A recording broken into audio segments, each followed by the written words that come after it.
कार्यवाही वहाँ करना प्रारंभ कर दिया है। 17 तारीख को आईजी ने एक बैठक ली और बिंदु संख्या 2, जिसका हवाला नहीं है, लेटर मुझे मिला है व्यक्तिगत सोर्स से, अधिकृत रूप से नहीं, बावड़ी खेड़ा में एक क्रेशर संचालित है जो अवैध है, उसके खिलाफ कार्रवाई की जाए और उस पर कलेक्टर की तरफ से 22 तारीख को 7 विभागों को संयुक्त जिम्मेदारी दी। Police, DFO, UIT, SDM, pollution, परिवहन और माइनिंग। मैं बहुत जिम्मेदारी से कह रहा हूं, बिरला जी ने हार मान ली और पूरी सरकार ने सारे प्रशासन की पावर ऑफ अटॉर्नी शासन की आईजी कोटा को दे दी। ऐसा लगता है जैसे सारा प्रशासन पंगु हो गया, शासन और आईजी अब यहाँ सारी व्यवस्था का ठेकेदार बन गया। और ठेकेदार बनकर कौन कौन भाजपा विरोधी है, उन सबको कैसे शासन की ताकत के बूते पर टारगेट किया जा सकता है, ये कार्रवाई उसका हिस्सा है। मैंने सब दस्तावेज आपको दिए हैं। राजाराम भील नाम के व्यक्ति की खातेदार की ये ज़मीन है। 9/7/2010 को एसडीएम लाडपुरा ने एक्सक्लूसिवली क्रेशर के लिए इसका कन्वर्जन किया है। और जब क्रेशर का कन्वर्जन होता है तो फॉरेस्ट की, वाइल्ड लाइफ की, रेवेन्यू की तमाम एनओसीओं के बाद ये संभव होता है, एनवायरमेंट सबकी एनओसी के बाद। 16/5/2011 को राजाराम ने सेल परमिशन ली कि मैं इसको बेचना चाहता हूँ। 23/10/2011 को मेरी पत्नी के नाम इस जमीन की रजिस्ट्री हुई है। कन्वर्जन होने के बाद के भी 1.25 साल बाद 23/10/11 से हम 2015 तक क्रेशर नहीं लगा पाए नियमों के दायरे में। अवधि विस्तार की 30/1/2015 की हमको छूट मिल गई। राज्य सरकार ने इस पर छूट दिए, वो पत्र भी मैंने आपको दिया है।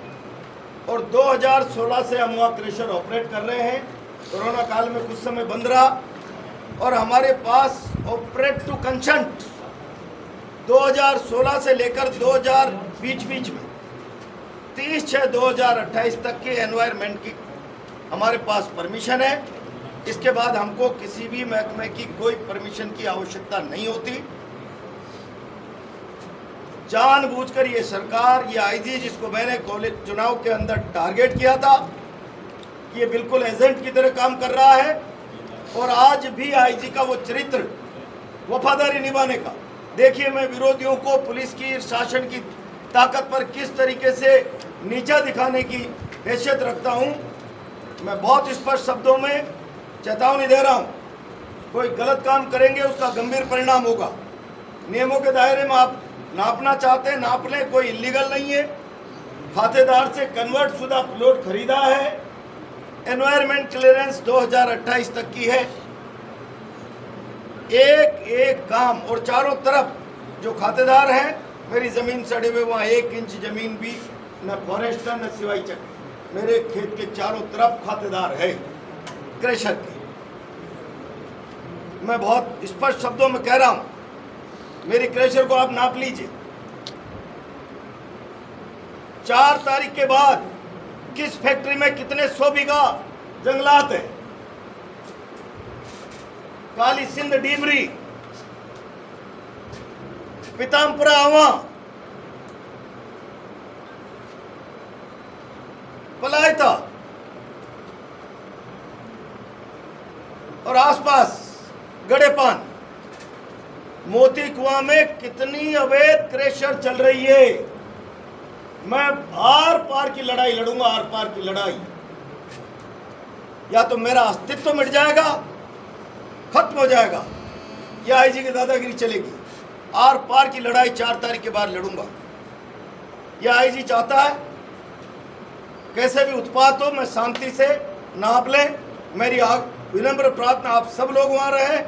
1 इंच जमीन मेरी अवैध नहीं है। 1 इंच जमीन, 1 इंच जैसी जमीन मैंने खातेदार से खरीदी है, उसी पर मैंने स्ट्रक्चर बनाया, पक्का रैंप वगैरह सारा सब कुछ 1 इंच आगे पीछे नहीं किया। जो कच्ची बाउंड्री थी खातेदार की, उसी में उसी ने कन्वर्जन करा के मेरे नाम रजिस्ट्री कराई है। 4 तारीख के बाद प्रशासन को एक पूरी ताकत से 4 तारीख के बाद आर पार का संघर्ष करेंगे, चाहे परिणाम कुछ भी हो। आईजी चाहता है कि हम पहले उत्तेजित हो जाए, मुकदमे लग जाए, गिरफ्तारी हो जाए और मतगणना में इन लोगों को धांधली करने का मौका मिल जाए। मैं बहुत स्पष्ट शब्दों में कह रहा हूँ, मतगणना के बारे में बाद में बात करूंगा, आज केवल इतना कह रहा हूँ। मैंने एक कागज आपको दिया है, क्रम से एक कागज, इसको जांचें। कल रात को इन्होंने बारिश के लिए कुछ यार्ड, डंपिंग यार्ड बाहर खुले में पत्थर डाल देते हैं स्टॉक के लिए, वहाँ जाकर कि सरकारी ज़मीन पे आपने पत्थर डाल दिया, खुली ज़मीन पे डाल दिया। एक जेसीबी को रात के 1:30 बजे जाकर, एक डंपर को करो, कुछ भी कर सकते। लिए ये आपने देख लिया, दुर्भावनावश मुकदमे लगाना, बदनाम करना। एक बड़ा अखबार लिख देगा कल बहुत जोर से, पूरा राजस्थान देख लेगा मैं अवैध गतिविधियों में शामिल हूँ। पूरा राजस्थान जानता अवैध गतिविधि करने वाला शासन के खिलाफ बोल नहीं सकता। कोई अवैध काम नहीं है। कल आ जाए और जांच पड़ताल कर लेंगे।